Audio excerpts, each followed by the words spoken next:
काश दिल में उतर जाए मेरी बात। अल्लाह के हबीब अलैहिस्सलाम फरमाते जिसका मजमून है, जो माफ नहीं करता उसे माफ नहीं किया जाएगा, और जो रहम नहीं करता उस पर भी रहम नहीं किया जाए। मर्जी है आपकी, ना करें माफ, करें दुश्मनियां, कयामत के दिन तैयार रहना, फिर हमें भी माफ नहीं किया जाए।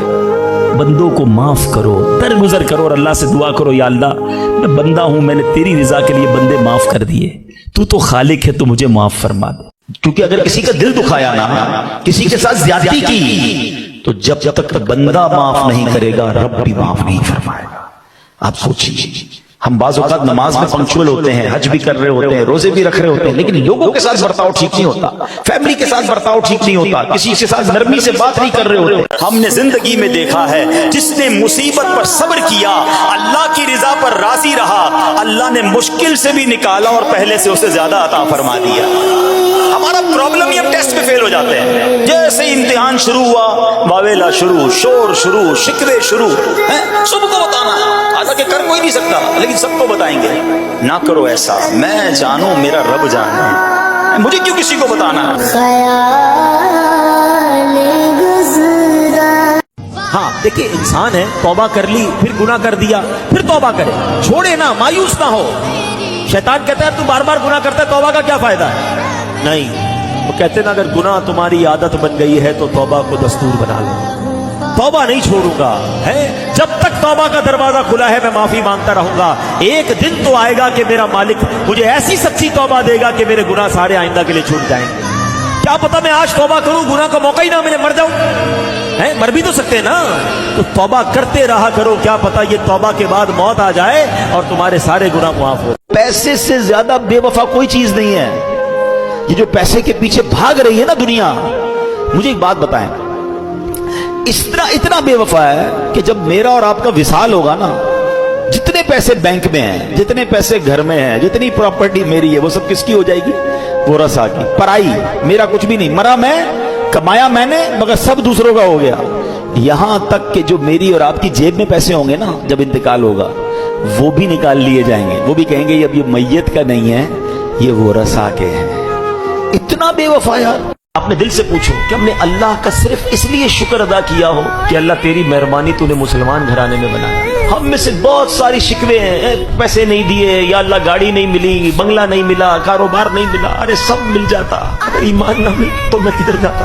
मैं अरबोपति होता और खुदा ना खास्ता किसी गैर मुस्लिम घर में पैदा होता, मैं क्या करता? ईमान से बढ़कर कुछ नहीं है, सारी दुनिया की दौलत एक तरफ।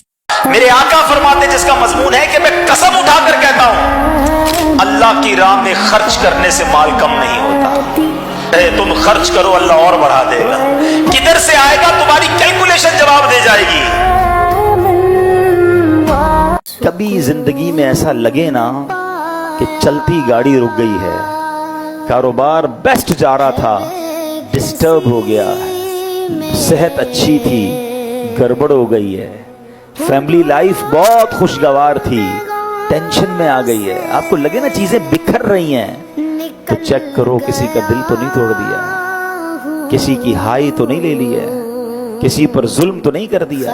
याद रखिएगा, ये तो नॉर्मल मुसलमान अगर उस पर जुल्म किया ना और वो मजलूम है, तो उसकी पुकार अर्श तक जाती है। मजलूम बाज़ औक़ात बिगाड़ जालिम का कुछ नहीं सकता, मगर उसके पास अल्लाह का सहारा होता है। कभी ना कभी तो कब्रिस्तान जाने का इत्तेफाक हुआ होगा ना। ये जो कब्रें ऊपर से सारी एक जैसी दिखाई देती हैं, अंदर से एक जैसी नहीं होती हैं। दुनिया में अगर आप किसी एक कॉलोनी में जाएं, गरीबों की आबादी में जाएं, तो मकान देखकर पता चल जाता है गरीब रहते हैं इधर। अमीर के इलाके में जाएं तो कोठियां देखकर समझ आ जाता है कि इन कोठियों में अमीर और सुकून से रहने वाले रह रहे हैं। मगर कब्रों को देखकर पता नहीं चलता, दिखती सारी एक जैसी हैं, मगर हर कब्र की दास्तान जुदा है। कोई तो कब्र में जन्नत की नेमतें लूट रहा है, कोई तो कब्र में जलवाए मुस्तफा में गुम है, किसी की कब्र में तो जन्नत की खिड़की खुली हुई है, कोई तो अपनी कब्र में नम का नौमतिल उरूस के मजे लूट रहा है। किसी को तो कब्र ऐसे दबा रही है जैसे माँ गोद में अपने बच्चे को प्यार से दबाती है। मगर इसी कब्रिस्तान में कोई कब्र ऐसी भी होती है प्यारे इस्लामी भाइयों, जिसमें सांप और बिच्छू उस कब्र वाले को अजाब दे रहे होते हैं। मेरे आका ने इस तरह उंगलियां करके बताया, عذاب کی ایک صورت سرور کائنات علیہ الصلوۃ والسلام نے اس طرح کر کے بتائی کہ بے نمازی کو قبر ایسے دبائے گی کہ جیسے پسلیاں ٹوٹ پھوٹ کر ایک دوسرے میں پیوست ہو جائیں گی. کسی کو قبر نے چکنا چور کر دیا ہوتا ہے, کسی کی قبر میں جہنم کی کھڑکی کھلی ہوتی ہے. کتنا بدبخت ہے وہ شخص, اس نے گناہ کیا, اللہ نے اس کے عیب پر پردہ ڈالا, کسی کو پتہ نہیں چلا, مگر وہ خود اپنے دوستوں کو بتاتا ہے کہ میں نے یہ گناہ کیا. رب نے چھپایا اس کا گناہ, مگر اس نے خود آشکار کیا کہ نہیں نہیں میں تو یہ بھی حرام کام کرتا ہوں. ذرا غور کرے کہ اتنا بے خوف ہوں کہ دنیا کو بتا رہا ہوں اللہ کو ناراض کر رہا ہوں, اللہ میرا کچھ نہیں بگاڑ سکتا, کہتا نہیں ہے, مگر کیا یہ انداز نہیں ہے گناہ پر خوف نہ آنا؟ فرمایا یہ بھی دل بگڑنے کی نشانی ہے.